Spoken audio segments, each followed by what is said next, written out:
Please like, share, subscribe my channel and watch the video till end.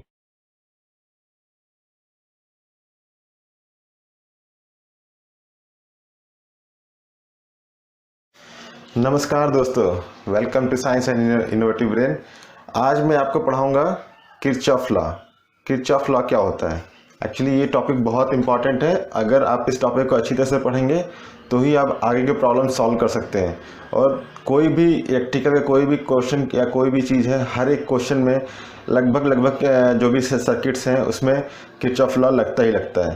तो हमें Kirchhoff law अच्छी तरह समझना है, बिकॉज एक साइन मिस्टेक भी आपका सारा क्वेश्चन गलत कर सकता है। तो प्लीज़ इसको ध्यान से समझिए किरचॉफ लॉ होता है क्या।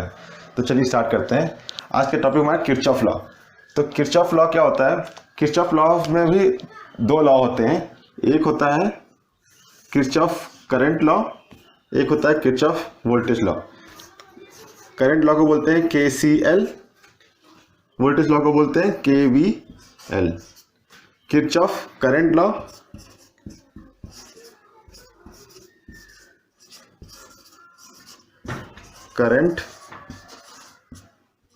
Current law, Kirchhoff voltage law.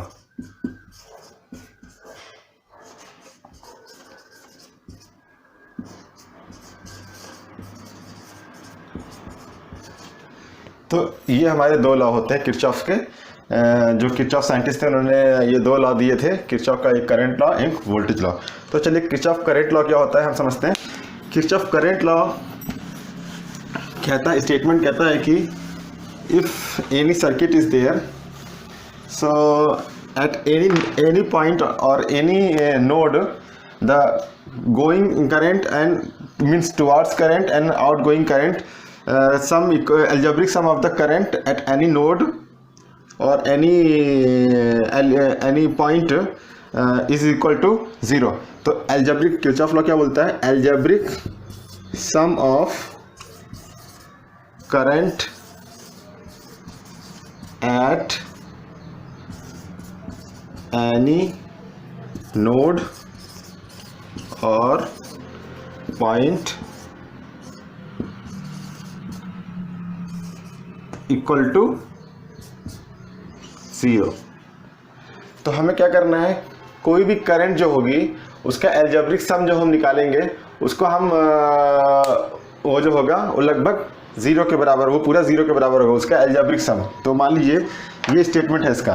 तो मान लीजिए कोई करंट है, मान लीजिए एक मेरा किसी सर्किट में एक ये नोड दिया हुआ है। तो इस नोड में मान लीजिए एक करंट जा रही है, एक करंट ऐसे जा रही है, एक करंट ऐसे जा रही है, एक ऐसे करंट। ये एक नोड पॉइंट है, मीन्स एक जंक्शन पॉइंट है।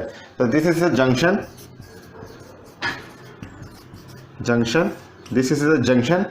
और इसको मैं ब्लू से दिखाता हूँ। This is a junction, this portion, this is junction. इसमें मान लीजिए कोई करंट आ रही है, one current, second current, third current, fourth, fifth, like that. ऐसे कोई करंट आ रही है इस जंक्शन पे। मान लीजिए दिस इज अगर I1 है, this is I2, this is I3, this is I4, this is I5। तो इस लॉ के according the algebraic sum of the current at this point is equal to 0। तो जो भी करंट आप इन जा रही है उसको आप पॉजिटिव ले लीजिए, जो भी करंट आउट जा रही है उसको आप निगेटिव ले लीजिए। ठीक है। तो कैसे होगा हमारा सम देखेंगे तो देखिए, जो करंट इन जा रही है कोई हमेशा कोई एक ही फंडा अपनाएगी। इन को अगर आपको लेना है तो पॉजिटिव लीजिए, आउट को आपको निगेटिव लेना है तो आउट को निगेटिव लीजिए। तो हमेशा काम करिए, इन को आप पॉजिटिव लीजिए, हमेशा जो इन जा रही है इसको पॉजिटिव लीजिए, और जो आउटवर्ड जा रही है उसको निगेटिव लीजिए। ठीक है। तो कैसे हो जाएगा इसका अलजेब्रिक सम? ये पॉजिटिव I1 प्लस, देखिए I2 भी अंदर जा रही है, तो I2 प्लस, देखिए कौन सा अंदर जा रहा है उसको ले लीजिए। I4 अंदर जा रहा है, देन I4 अंदर हो गया, तो प्लस बचा हमारा क्या, ये हो गया, ये हो गया, ये हो गया, बचा ये करंट बाहर जा रही है, ये करंट भी बाहर जा रही है। तो प्लस I3 को क्या लिखेंगे, माइनस का I3 प्लस माइनस का I5 is equal to 0। Okay. तो ये हमारी इक्वेशन हो गई दिस वन। तो इसी इक्वेशन को सॉल्व करेंगे तो क्या मिलेगा हमको, इस इक्वेशन को सॉल्व करिए तो क्या हो जाएगा, I1 plus I2 plus I4 minus का I3 माइनस का I5 इज इक्वल टू 0। ठीक है, और इसको दूसरी तरह कैसे लिख सकते हैं, I1 plus I2 plus I4 is equal to, इसको उधर भेज दीजिए जो माइनस का टर्म है, तो I3 प्लस I5। ठीक है, तो ये हमारी एक फाइनल इक्वेशन हो गई। ठीक है, तो ये हमारी इक्वेशन हो गई। आप ऐसे भी कर सकते हैं, जो भी करंट अंदर जा रही है उसको एक साइड कर लीजिए, जो भी करंट बाहर जा रही है उसको एक साइड कर लीजिए। तो ये आपका, ये देखिए यहाँ पे आपको प्रूफ हो गया, जो भी करंट अंदर जा रही है, देखिए ये अंदर जा रही है, ये अंदर जा रही है और ये वाली अंदर जा रही है। I1 I2 I4 अंदर जा रही है, एक साइड हो गया, और जो बाहर जा रही है वो दूसरी साइड चला गया, इक्वल टू उसके बराबर हो गया। तो जितना भी वो इक्विलिब्रियम मेंटेन कर रहे हैं, मीन जितना भी अंदर जा रही है उतना ही सेम बाहर निकल रही है, तो वो इसके बराबर हो गया। तो ये मेरा किरचॉफ लॉ होता है। इसी I1 से, इसी सर्किट से, या किसी भी नोड में किसी सर्किट में कैलकुलेशन करना हो, मान लीजिए आपको 4-5 करंट दी हुई है, कोई एक करंट फाइंड करना हो, तो आप फाइंड कर सकते हैं इस फॉर्मूले, इस लॉ के अकॉर्डिंग। तो ये करंट यूज कर लिए, सारा करंट वैल्यू यूज कर लिए। मान लीजिए आपको अभी I2 मालूम है, I4 मालूम है, I3 मालूम है, I4 मालूम है, तो आप I1 पता कर सकते हैं। तो ये होता है हमारा KCL। अब हम बात करते हैं KVL। क्या होता है हमारा KVL? Means Kirchhoff voltage law.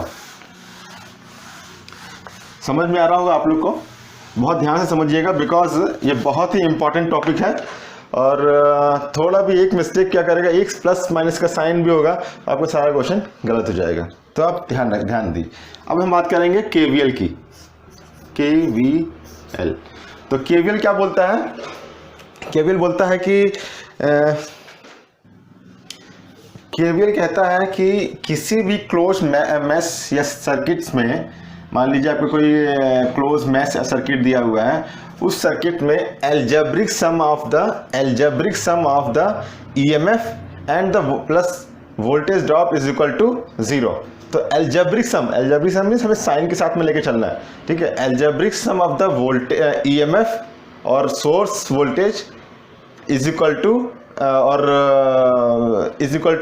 Voltage drop कर सकते हैं। और सीधा स्टेटमेंट है, in any close mesh circuit the algebraic sum of the EMF and the voltage drop is should be equal to 0। तो ये होना चाहिए हमारा। ठीक है, तो देखिए मान लीजिए आपका कोई एक क्लोज सर्किट है,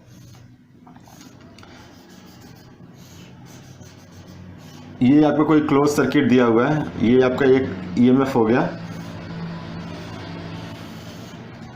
नंबर ऑफ कितने भी EMF हो सकते हैं, टोटल सभी का EMF का sum is equal to total drop और उनका algebraic sum of the total drop. तो मान लीजिए आपका अभी एक सोर्स दिया है हमने, तो ये सोर्स का ये पॉजिटिव हो जाएगा, ये नेगेटिव हो जाएगा। ये मान लीजिए R1 है, ये R2 है। ठीक है, तो इसमें इस पर साइन कैसे होगा, जब इधर प्लस होता है तो ये प्लस होता है, ये माइनस हो जाता है, ये प्लस होता है, ये माइनस हो जाता है।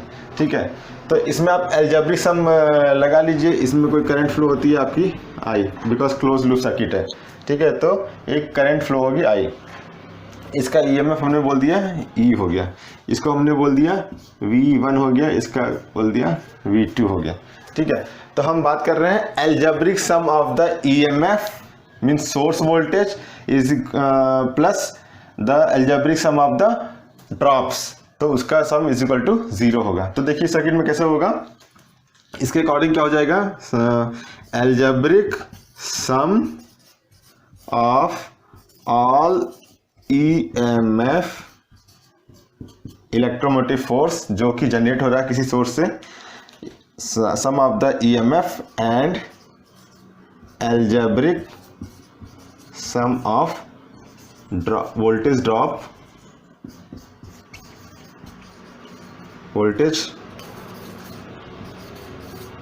Drop in close mesh circuit is equal to 0। ठीक है, तो अभी हम लगाइए यहाँ पे केवीएल लगाइए तो क्या हो जाएगा, ई हमेशा एक ही साइड से ऐसे चलिए, साइन कन्वेंशन भी देखिए, यहाँ पे साइन कन्वेंशन बहुत इंपॉर्टेंट है।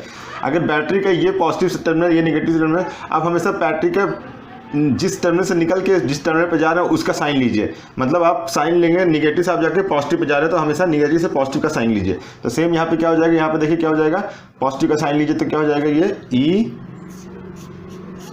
प्लस का ई हो जाएगा, प्लस यहाँ पे एक ही सोर्स है तो एल्जेब्रिक्स हम ले रहे हैं तो अभी इस ड्रॉप, तो ड्रॉप में यहाँ पे देखिए ये प्लस नहीं, ये सेकंड टर्मिनल क्या है, माइनस है, तो माइनस का V1 हो जाएगा प्लस माइनस का V2 हो जाएगा इज इक्वल टू 0।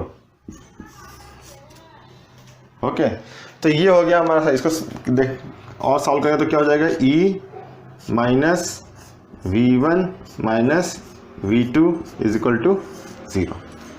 ओके, यहाँ तक समझ में आया आप लोग को?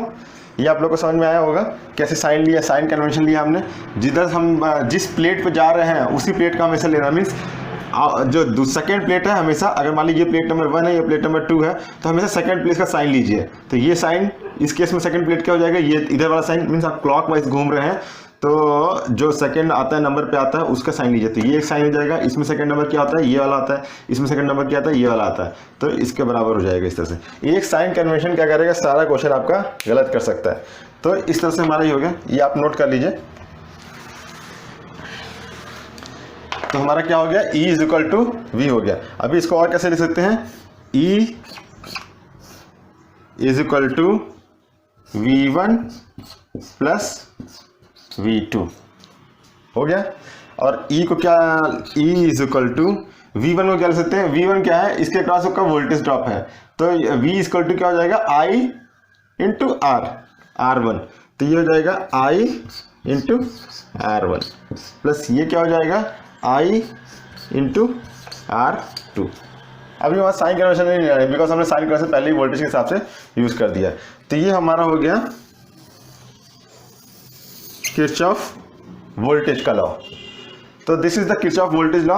मुझे आशा है आप लोगों को समझ में आ रहा होगा अच्छी तरह से, बिकॉज ये आपको बहुत इंपॉर्टेंट है। मैं फिर से आपको रिपीट कर रहा हूँ, this topic is very very important because अभी आज के बाद से जो भी सर्किट्स पढ़ेंगे या जो भी कुछ पढ़ेंगे हम फ्यूचर में, या फिर जो भी सर्किट एनालिसिस करते हैं उसमें हमको ये Kirchhoff law, current law end voltage law very very important. उसके बिना आप कोई क्वेश्चन कर नहीं सकते। तो ये टॉपिक बहुत अच्छी तरह से समझिएगा। ओके, तो ये हो गया आपका किरचॉफ वोल्टेज लॉ। ठीक है, ओके, थैंक यू दोस्तों, बाय।